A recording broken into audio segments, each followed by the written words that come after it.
following short tape will introduce you to a method that has been developed for obtaining stable, whole cell recordings from in vitro preparations of mammalian and reptilian brain tissue.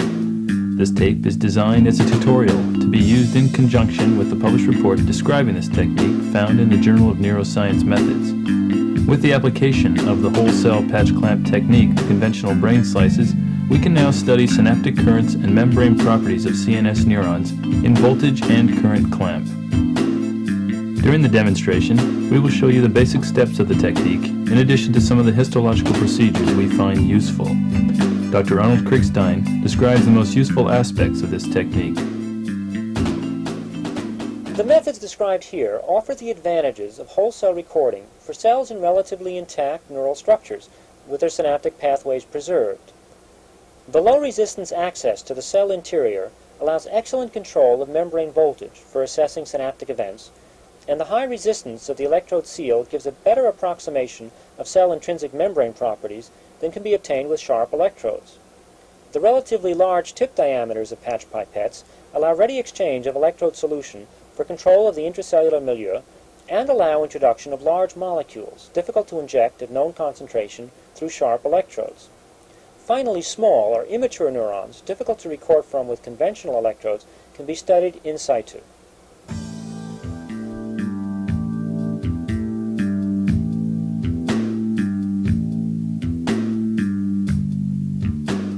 This illustration represents the preparation of rat tissue. The hemispheres are bisected, rostral and caudal cuts are made, the tissue is placed on a vibratome, and 400 micron sections are made. Tissue is then secured to the bottom of a 35 mm Petri dish with a plasma and thrombin clot. Both of these methods allow intracortical connections to remain relatively intact.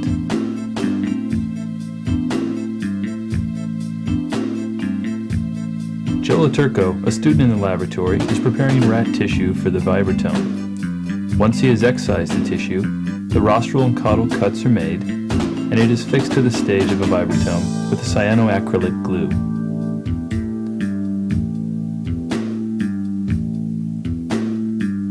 Phosphate buffer is then added to the tissue well, and 400 micron sections are made. The section tissue is then placed immediately into a buffered solution containing an increased level of sucrose. The tissue is now ready to be secured to the Petri dish with a plasma and thrombin clot. First, 10 to 15 microliters of plasma is placed onto the bottom of the dish.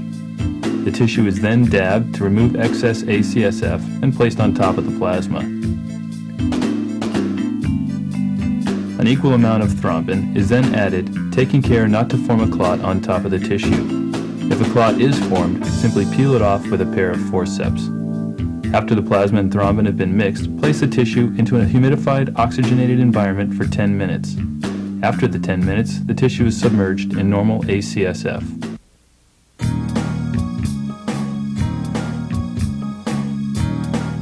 At our facility, patch electrodes are made on a vertical puller using thin-walled borosilicate glass with a diameter of 1.5 millimeters. The standard electrode that results has a resistance of 3 to 7 megaohms. The electrodes are then filled with various patch solutions.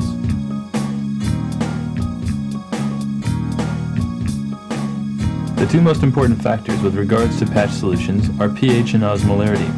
We make our patch solutions with a pH of 7.4 and an osmolarity of 280 milliosmoles. These parameters can be adjusted easily by adding a base or an acid for the pH and water or salt for the osmolarity. We front fill the electrode tips by drawing solution up into the electrodes. Then backfill them with a small syringe that has been drawn to a fine tip with heat.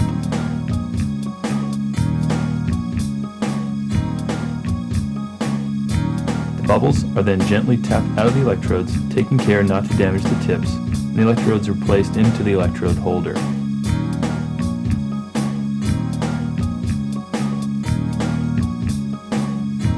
Once the clot is formed, securing the tissue to the bottom of the Petri dish, the dish is placed onto the stage of an upright fixed stage microscope as you see here, or into a chamber viewed with a dissecting scope.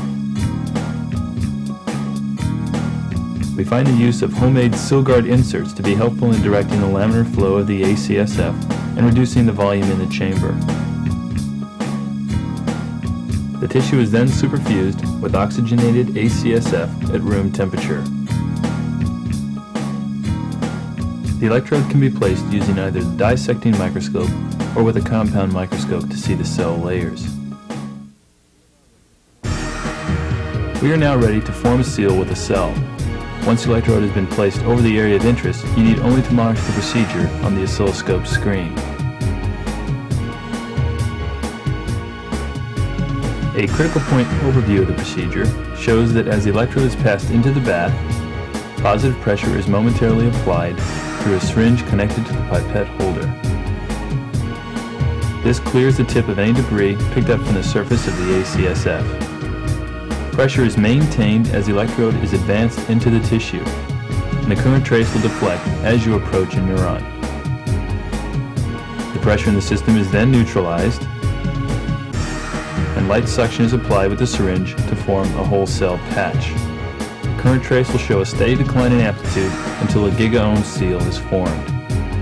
10 millivolt square pulses are then applied along with slight negative pressure created by mouth suction to rupture the membrane patch wall and form a whole cell voltage clamped recording.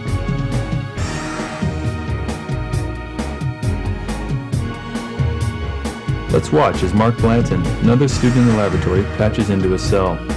As the electrode is passed into the bath, positive pressure is momentarily applied, and the electrode is advanced through the tissue. Light suction is now applied with the syringe to form the cell-attached patch. At this point, the amplifier is switched to voltage clamp mode, the series resistance is compensated for, and the cell is held at minus 70 millivolts. 10 millivolt square step pulses are then applied along with slight negative pressure to rupture the membrane patch and form a whole cell voltage clamped recording. Using this method, stable recordings from even embryonic tissue can be held for up to 12 hours.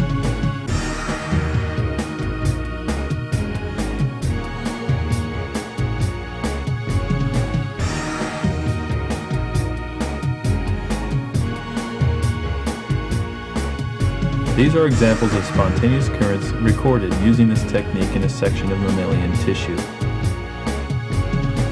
Let's review.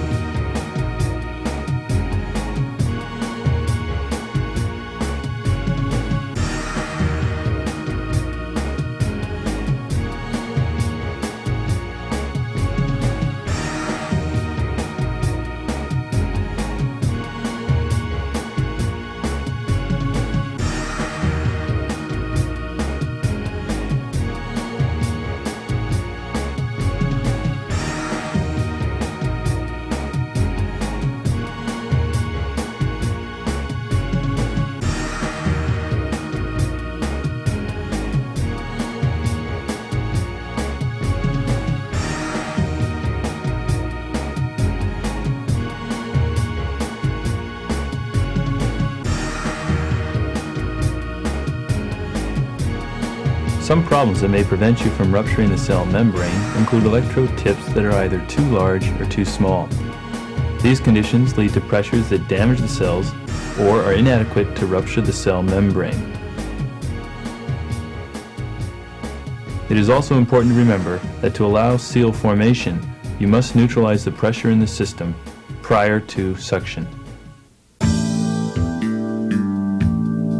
If an electrode has been filled with biocytin in addition to the experimental pipette solution, then the biocytin will diffuse into the cell and can later be processed to identify the cell.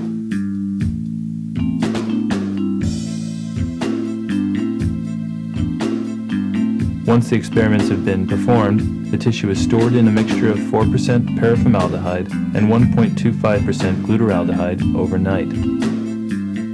The tissue is then embedded in 3% agar and resectioned to 80 microns.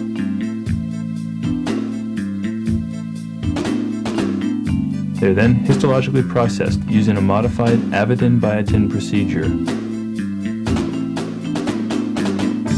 The result of this reaction is a darkly stained cell in which the morphology can easily be seen. Here is a section with a 100 micron bar showing 4 labeled cells.